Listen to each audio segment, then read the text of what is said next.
Κατέληξα εδώ αρχικά για να τα βρω με την τότε κοπέλα μου, αλλά κατέληξα να συγκατοικώ με ένα ζευγάρι λεσβείες φίλες μου. Και σας ακούω να ρωτάτε πώς είναι, Γιώργο, να συγκατοικείς με ένα γκέι ζευγάρι. Είναι σαν να συγκατοικείς με ένα straight ομοφοβική φίλη μου. Τουλάχιστον έτσι θα έλεγα στην αρχή, μέχρι να αποκτήσουμε τόση οικειότητα, που παντού στο σπίτι της πετύχει να πούτσες. Πιο πολλές και από το στρατό. Δεν βλέπετε τι βλέπω, αλλά κάποιοι ταυτίστηκαν. Είστε καλά, συνεχίζω. Παίρνω το approval. Ωραία, η LGBT κοινότητα είναι μαζί μου. Σας γαμάω. Δεν θα κάνεις ποτέ! Πούτσες πλαστικές! Παιδιά, αλήθεια τις είχα μάθει μέχρι και με τα ονόματά τους. Από την πιο μικρή μέχρι την πιο μεγάλη. Ήταν ο Κόραξ και ο Άδης. Εσείς τι ονόματα τους έχετε δώσει? Μπορώ να μάθω, μου επιτρέπετε? Μεταξύ μας τώρα είμαστε.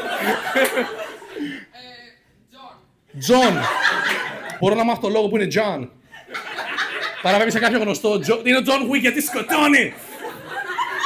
Δουλεύει το πιστόλι.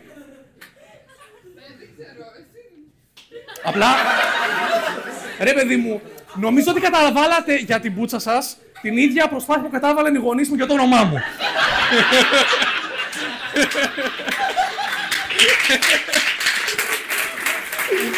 Ωραία. Ωραία. Ρε παιδί μου, προέκυψε από κάπου το John, ήταν απλά ένα, το βάλτε στο ChatGPT.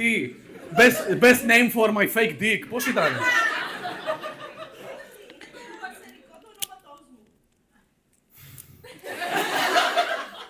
Έλα παπά, έχω μια κοπέλα εδώ. Θα τα βρείτε πάρα πολύ καλά. Τα ονόματά σας, τα δικά σας? Ιωάννα και Ιωάννης, ξέρω.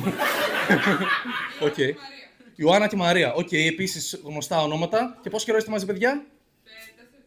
4 μήνες. Ω, μωρέ! Και πώς γνωριστήκατε? Αρχικά ήταν ο Τζον στη μέση.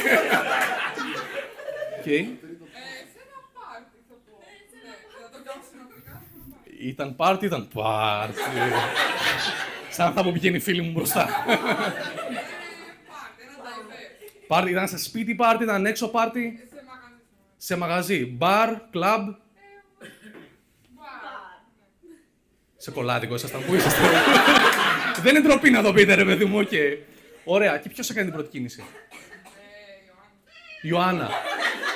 Αυτό το νιαούρισμα τι ήταν, έκανες ή δεν έκανες? Ήταν λες μαλακίες, yeah bitch.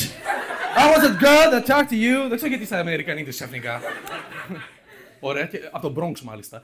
Ωραία. Τι της είπες, παιδί μου, πώς την προσέγγισες, την κοίταξες, της χόρευες, της είπες κάποια ατάκα? Της έδωσες ναρκωτικά, έτσι. Την απειλείς για να είναι μαζί σου. Το ΑΚ που λέγαμε είναι πίσω στην πλάτη αυτή τη στιγμή. Πάμε. Ναι, μαζί ή γενικά εννοείς? Οκ, ναι. Και σε μια φάση που χόρευε, ρίχνει την πύρα και την τρώει πάνω μου. Τώρα πρέπει να την κύψεις.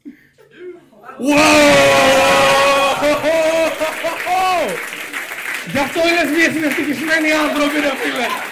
Μια κοπέλα να της ρίξω ποτό στα μούτρα και να μου πει το ίδιο πράγμα. Μπορώ να έχω μια μπύρα. Ω Θεέ μου. Μπράβο ρε κορίτσια, μπράβο. Ω μαλάκα, μακάρι να ζήσετε μαζί για πάντα. Πάντα να της ρίχνεις πράγματα στη μούρη και να είστε μαζί τώρα.